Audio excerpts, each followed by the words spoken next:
still remember the cold, dismissive laughter that greeted me the day I announced I was quitting my stable job to become a painter. My family's eyes widened with disbelief, then narrowed with contempt. "A painter?" my father scoffed, his voice dripping with disdain. "That's a joke, right? You're wasting your life chasing some silly dream. You're an embarrassment to this family." My mother shook her head, her face etched with worry and frustration. "You'll never make it. Just give up before it's too late." That moment felt like a punch to the gut. A blow so hard, I questioned whether I'd ever breathe freely again. They ridiculed me, mocked my passion, told me I was foolish, naive, destined to fail. But deep inside, I knew that their words were not the truth. They were echoes of their own fears, their inability to see beyond the narrow path they'd chosen for themselves. I packed my bags that night with a heavy heart, but an unwavering resolve. I was going to prove them wrong. I was going to prove myself right. I left that suffocating house, the weight of their scorn trailing behind me, and I committed every ounce of my energy to my art. I knew it wouldn't be easy. No one's success is. But I believed that persistence, honesty, and a little bit of faith could turn dreams into reality. The road was long, paved with nights of self-doubt, endless rejection letters, and the sting of failure. I painted in cramped apartments, sold my work at local markets, and took every opportunity to learn, grow, and improve. Years blowed by, each one a testament to resilience. Slowly, my paintings gained recognition, first in small galleries, then in more prominent exhibitions. I started selling pieces for prices I once thought impossible. My name grew. My reputation solidified. Success wasn't overnight, but it came. And it came with a ferocity I had forged through sweat and tears. And then, one day, I was invited to showcase my work at a major art festival. My pieces hung proudly on the gallery walls, and critics praised my originality, my raw emotion, my unflinching honesty. I had done it. I had turned my ridiculous dream into a reality, a monument to perseverance, a testament to what's possible when you refuse to give up on yourself. The moment of triumph, however, was not just in the gallery. It came when I finally returned home, no longer the naive dreamer they mocked, but a person who had carved out a place in the world on his own terms. I stepped into the house that once felt like a prison, the walls still the same, but I was different. I was stronger.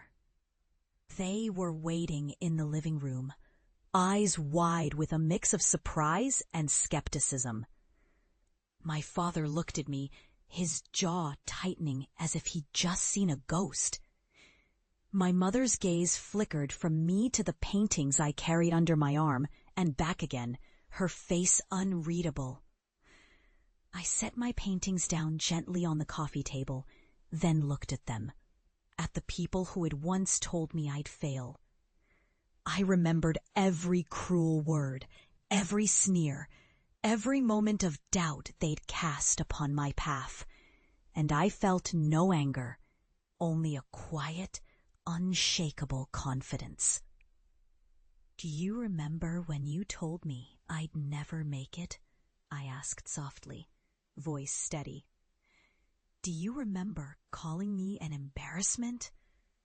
They looked away, uncomfortable, caught in the web of their own judgments. "I want you to see what your words nearly destroyed, and what perseverance can build instead. I took a step back and gestured toward my work. This is what I became because I refused to listen to your doubt. Because I believed in myself when no one else did. I am not an embarrassment. I am proof that dreams, no matter how ridiculous they seem, can come true if you have the courage to chase them. For a moment, silence hung heavy in the air. Then my father, voice trembling, said, "We never thought you'd actually succeed. We thought it was just a phase, a childish obsession.